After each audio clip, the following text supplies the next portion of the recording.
의학 교육도 받은 적 없고 의사 면허도 없던 22살 청년이 어느 날 대학 도서관에 들어갑니다. 그는 의학 교과서를 펼쳐 몇 시간 동안 읽었고 그날 한 가지 사실을 알아냅니다.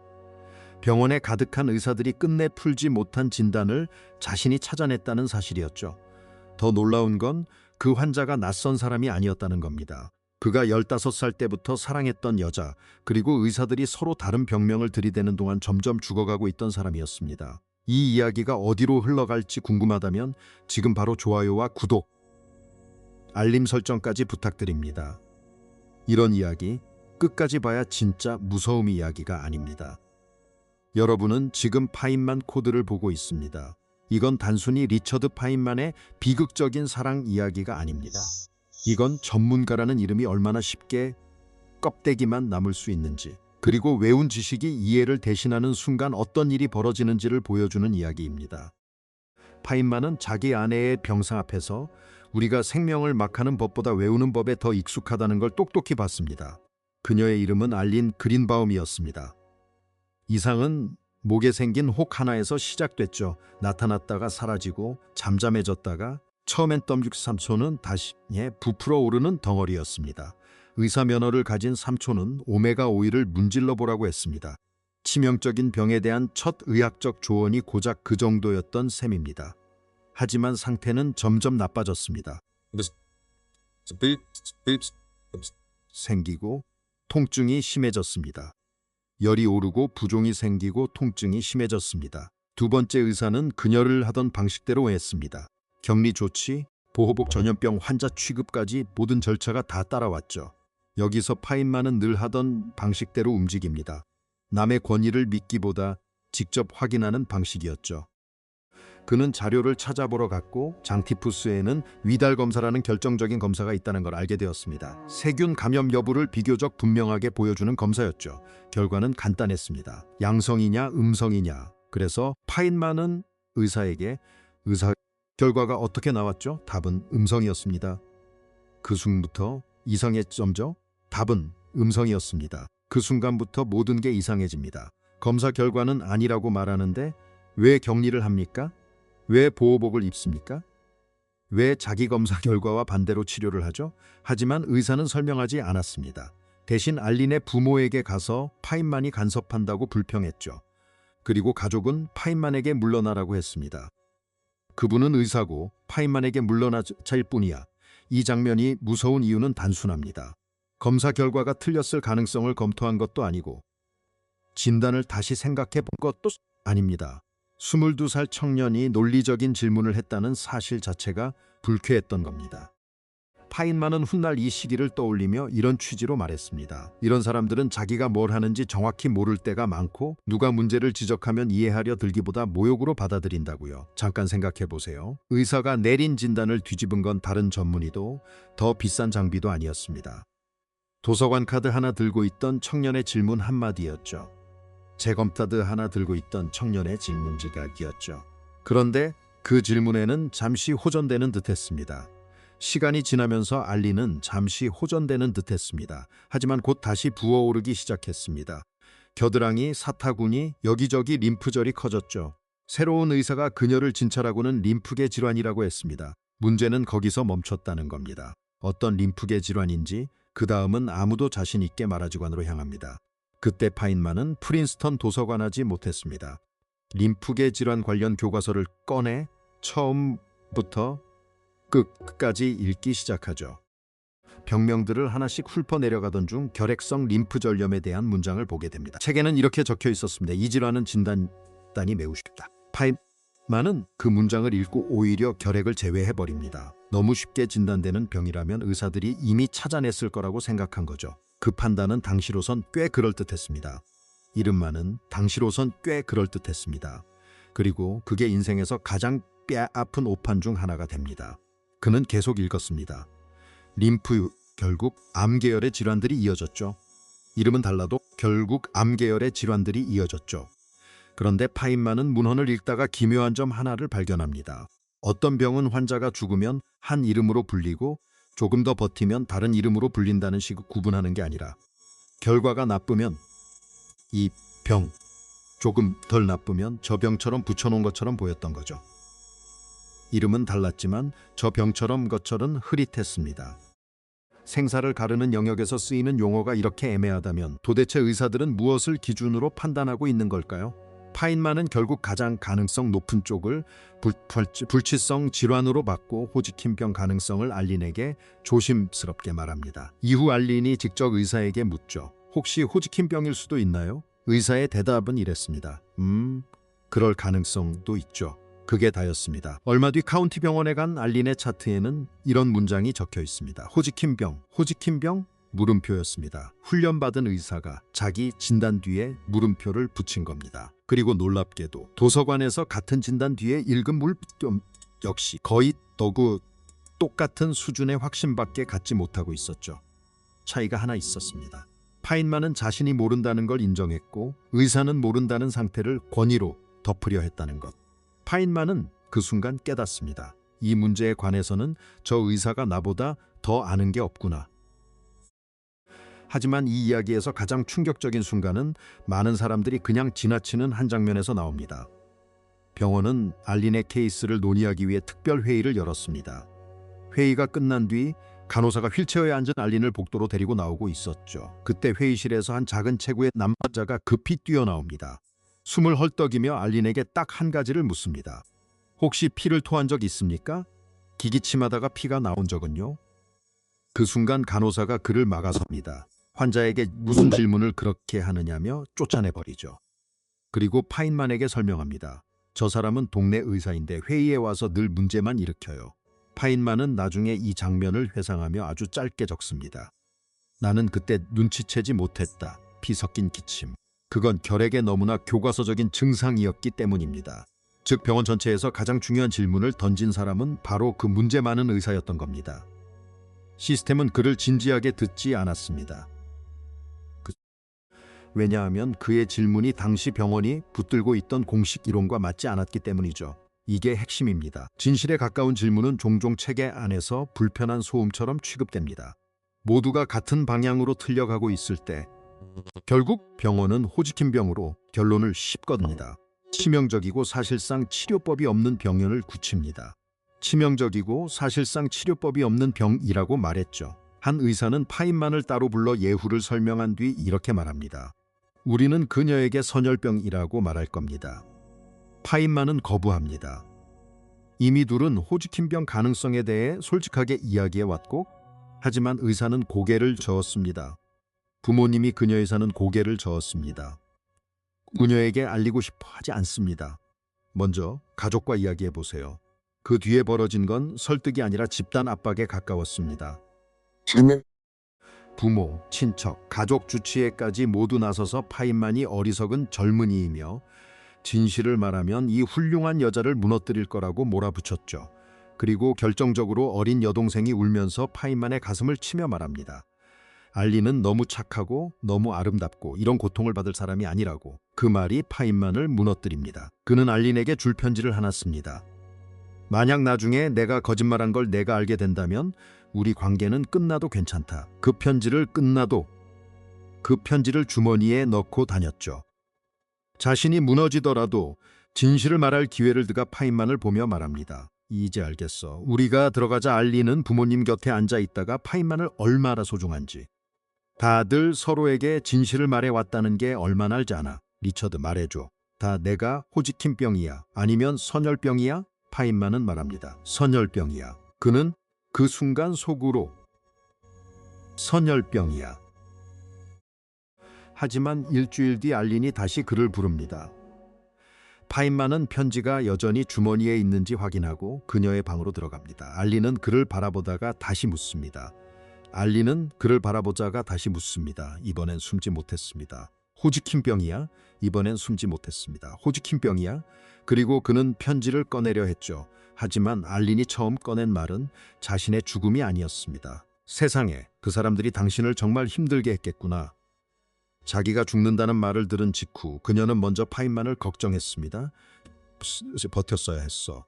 그리고 이어서 둘의 관계를 정의하는 한 문장을 남깁니다. 당신은 끝까지 버텼어야 했어. 우린 우리가 뭘 하는지 알고서야 했으나. 우리가 왔잖아. 이 흐른 뒤 진짜 최종 진단이 나옵니다. 호지킨병도 병은 림프성 결핵이었고 원인은 살균되지 않은 우유였을 가능성이 높았습니다.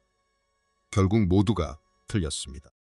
오메가 오일을 바르라던 삼촌도, 음성 검사 결과를 무시한 전문의도, 차트에 물음표를 남긴 병원도 모두 틀렸습니다. 그리고 복도의 썬꾸러기 의사만이 진실에 가장 가까웠죠. 하지만 시스템은 그를 주변부로 밀어냈습니다. 그리고 그 대가를 알린이 치렀습니다. 그녀는 1945년 6월입니다. 그녀는 1945년 6월 16일 25의 나이로 세상을 떠났습니다. 병실의 시계는 9시 21분에 멈춰 있었다고 하죠. 많은 사람들은 그런 이야기를 떠올립니다. 하지만 파인만은 다리를 들으면 운명이나 초자연적 신호를 택했습니다. 그 시계는 원래 약했고 자신이 예전에도 고친 적이 있었죠. 아마 간호사가 어두운 방에서 시간을 보려고 시계를 건드렸고 그 과정에서 기계 장치가 멈춰졌을 거라고 생각했습니다. 사랑하는 사람의 시신 옆에서도 그는 가까운 성을 택했습니다. 그게 파인만이었죠. 시간이 흐르며 슬픔은 천천히 옅어졌지만 분노는 사라지지 않았습니다. 분노는 사라전이었죠. 왜냐하면 그를 괴롭힌 건 단지 알린을 잃은 고통만이 아니었기 때문입니다. 의사들이 아는 것과 이해하는 봐버렸습니다. 그는 너무 선명하게 봐버렸습니다.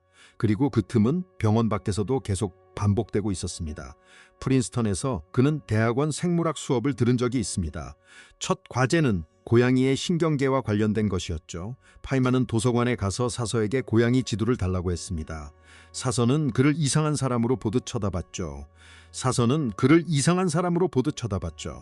고양이 지도요? 동물학 도표를 말씀하시는 건가요? 곧 소문이 퍼졌습니다. 어떤 멍청한 생물학 학생이 고양이 지도를 찾는다고. 하지만 발표 날 파인만의 탐자는 날카 떴삼겐. 그리고 가미도 디람날 구겸 생물학 생들이 기어듭니다. 그건 우리도 다 알아요. 파인만의 반응은 날카로웠습니다. 외운 걸 난 15분 만에 따라잡을 수 있다는 뜻이네요.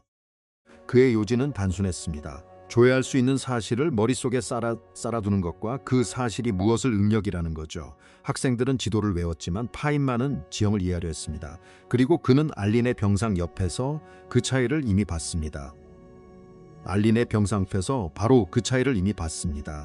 병명을 줄줄 읊을 수는 있지만 실제 환자가 교과서와 조금만 다르면 생각이 멈춰버리는 사람들. 1974년 파인만은 이 패턴의 이름을 붙였습니다. 칼텍 졸업식 연설에서 그가 말한 카고 컬트 사이언스, 화물 숭배 과학이었죠. 제2차 세계대전 당시 남평양의 섬 주민들은 미군이 활주로를 만들고 비행기가 내려와 보급품을 쏟아내는 모습을 봤습니다. 전쟁이 끝나고 군인들이 떠나자 그들은 비행기가 다시 오길 바랐습니다. 그래서 활주로처럼 보이는 것을 만들고 관제사처럼 나무로 헤드셋을 깎고 옆에 불까지 밝혔죠. 겉보기엔 모든 절차가 갖춰져 있었습니다. 하지만 비행기는 돌아오지 않았습니다. 왜냐하면 모양만 흉내냈지 실제로 작동하게 만드는 원리는 전혀 이해하지 못했기 때문입니다. 파이만의 메시지는 잔인할 만큼 분명했습니다. 흰 가운, 학위, 논문, 심사, 권위, 그럴듯한 절차를 전부 갖춰도 핵심이 빠지면 아무것도 아닐 수 있다는 겁니다. 진짜 중요한 건 작동하는 이유를 아는 거이지 작동한다고 외우는 것. 네, 그는 가장 유명한 문장이 아닙니다요. 첫 번째 원칙은 스스로를 인장을 남깁니다. 그리고 스스로를 속이지 않는 것이다. 그리고 성실하고 선의로 가득한 전문가들에게 바로 자기에 적용됩니다. 이 말은 사기꾼만 겨냥한 게 아닙니다. 오히려 어느 순간 자신이 진짜 이해하고 있다고 착각하게 되기 때문이죠. 답을 많이 외우다 보면 어느 순간 바로게 진짜 이해함을 죽일 수도 있다는 걸 너무 일찍 봐버렸습니다. 그리고 바로 단지 착각이 사거의 비극으로 가짝짝이 있고 저기어 수기하지 않는다는 점이 더 소름 끼칩니다. 2026년 초 미국 안과학회는 학술지 사설에서 아예 카고 컬트 사이언스라는 제목을 사용했습니다. 현대의학 안에서 벌어지고 있는 문제를 설명하기 위해 1974년에 파인만이 쓴 정확히 그 표현을 끌어온 겁니다. 그 사설은 연구 재현성 위기를 지적했습니다. 분명히 발표됐고 심사도 통과했고 권위 있는 형태를 다 갖췄는데 다른 연구자들이 반복하려 하면 결과가 무너지는 연구들 말이죠. 겉모습은 과학인데 다시 쌓아 올릴 수 있는 단단한 결과를 내놓지 못하는 상태. 의학계 스스로가 그걸 인정하기 시작한 겁니다. 같은 해 제이마 네트워크 오픈에는 유튜브 건강정보 동급 영상 309개를 분석한 연구가 실렸습니다. 모두 강한 과학진 의사들이 만든 영상이었죠. 그런데 강한 과학적 근거로 뒷받침된 콘텐츠는 5개 중 1개도 안 됐습니다. 오히려 근거가 약한 영상일수록 더 많은 조회수를 끌어모았습니다. 여기서 불편한 질문이 하나 생깁니다. 지금 우리가 보고 있는 정보들 중 전문가가 말했으니찌라고 넘겨버리는 것들은 과연 얼마나 믿을 만할까요? 더 흥미로운 건 의대생들 내부의 목소리입니다. 대형 온라인워야 할 쓰레기 같은 정보의 양이 경악스러울 정도라는 말. 의대에서 외워야 한 생각함에게 맞는 직업이 아니라는 말까지요. 이건 외부 비판이 아닙니다. 그리고 여긴 생각하는 사람에게 맞는 직업이 아니라는 말까지요. 시스템 안으로 들어간 사람들이 시스템 안에서 직접 느끼는 균열입니다. 아이러니하게도 많은 학생들이 버티기 위해 쓰는 학습법은 파인만 기법입니다. 의사가 아니라 물리학자가 만든 방식이죠. 왜냐하면 시스템은 여전히 이해보다 암기를 더 잘 가르치고 있기 때문입니다. 파인만은 1966년에 이미 이 문제를 아주 간단히 정리했습니다. 과학이란 전문가의 무지를 믿는 것이다. 오해하면 안 됩니다. 이건 의사를 경멸하자는 말이 아닙니다. 반항하자는 말도 아닙니다. 자격증과 이해력은 같은 것이 아니라는 조용하지만 불편한 진실을 받아들이라는 뜻입니다. 그 사람에게 왜라고 물으면 좋은 방법은 그 사람에게 왜라고 물어보는 것이니까요. 그리고 인생은 이 교훈을 다시 한번 파인만 자신에게도 돌려줍니다. 재혼한 아내 그위네스와 2아이가 있었으며 칼 학생들의 존경 그는 60살이었고 재혼한 아내 그려두며 살고 있었습니다. 그러다 복통이 시작됩니다. 좀처럼 사라지지 않는 통증이었죠. 검사 결과 사라지지 않는 통증이었죠. 전국에 종양이 발견됩니다. 진단명은 점액형 지방육종. 이미 왼쪽 파운드, 거의 미식 축구공만 한 크기였죠. 즉 왼쪽 신장을 짓눌렀고 비장은 이런 말도 나왔습니다. 1945년 트리니티 핵실험 때 파인만이 고글도 쓰지 않고 트럭 유리창만 믿고 폭발을 지켜본 일, 혹시 그 방사선 때문이 아니냐는 이야기였죠. 하지만 파인만은 그 설명을 쉽게 받아들이지 않았습니다. 무섭지 않아서가 아닙니다. 1900서 증거가 충분하지 않았기 때문입니다. 이야기가 그럴듯하다고 해서 사실이 되는 건 아니니까요. 듣기 좋은 설명과 데이터가 지지하는 설명은 다르다는 것. 그건 알린의 병원에서 의사들이 끝내 구분하지 못했던 바로 그 차이였습니다. 이후 10년 동안 그는 2종류의 암과 싸웁니다. 지방육종, 그리고 뒤이어 발덴스트럼 거대글로불린 혈증까지 여러 차례 수술을 받았고 한 번은 수술 도중 과다출혈로 거의 목숨을 잃을 뻔했습니다. 그를 살린 건 칼텍 학생들과 교수진이 줄을 서서 참여한 대규모 헌혈이었죠. 1980암. 가르치는 일도, 생각하는 일도, 일하는 일도, 가르치는 일도 놓지 않았습니다. 죽기 2주 전까지도 강의를 했으니까요. 1988년 2월 파열된 12지장 궤양이 신장을 망가뜨립니다. 더 살 수 있을지 모른다고 말했습니다. 파인만은 그 제안을 감정이 아니라 분석으로 받아들였습니다. 그 몇 달은 어떤 삶일까? 얼마나 아플까? 그는 나는 생각할 수 있을까? 일할 수 있을까? 나 자신으로 남아있을까? 그는 모든 가능성을 저울질한 끝에 거부합니다. 절망해서가 아니었습니다. 포기해서도 아니었죠. 그 가격이 자신이 지불하고 싶은 삶의 방식과 맞지 않는다고 판단한 겁니다. 그의 마지막 지불하고 싶은 삶의 방식과 맞지 않는다고 판단한 겁니다. 그의 마지막 말은 너무나 파인만답습니다. 2번 죽는 건 정말 싫군. 너무 지루하잖아. 그는 1988년 2월 15일 69의 나이로 세상을 떠났습니다. 파인만은 인생의 여러 시기 동안 의사들의 도움을 받았습니다. 그는 의학의 가치를 무시하지 않았습니다. 하지만 그가 끝내 신뢰했던 것은 시스템이었습니다. 오메가 오일을 권한 친척, 자기 검사 결과를 외면한 전문의, 물음표를 달아놓고도 권위를 잃지 않던 병원, 그리고 옳은 질문을 던진 사람을 침묵시킨 분위기. 그들은 모두 악인이 아니었습니다. 오히려 대부분은 성실하고 훈련받은 사람들이었겠죠. 문제는 그들이 기억한 패턴에 맞춰 환자를 분류하도록 교육받았고 현실이 그 패턴에서 조금만 벗어나면 생각하는 힘이 작동하지 않았다는 겁니다. 사실 우리도 이런 장면을 병원 밖에서 수없이 봅니다. 회의실에서, 교실에서, 조직 안에서 자격을 거란 못하고 그 질문 자천한 질문에는 답하지 못하고 그 질문 쓴 아이 말입니다. 당신을 자체를 무례하다고 여기는 사과형이 아닙니다. 지금도 여전히 살아 있습니다. 왜를 설명할 수 있습니까? 아니면 무엇만 말할 수 있습니까? 당신을 치료하는 사람은 왜를 설명할 수 있습니까? 무엇을 한다는 건 매뉴얼일 수 있습니다. 하지만 왜 그렇게 하는지를 안다는 건 예상 밖의 상황에서도 길을 찾을 수 있다는 뜻이니까요. 알린을 죽게 한다. 예상 밖의 상황에서 쓴 건 무지 자체만이 아니었습니다. 무지를 인정하지 않는 확신이었습니다. 파인만의 첫 번째 원칙은 지금도 그대로입니다. 스스로를 속이지 말 것. 그리고 가장 먼저 속는 사람은 언제나 자기 자신이라는 것. 의사들은 그걸 끝내 이해하지 못했습니다. 파인만은 이해했습니다.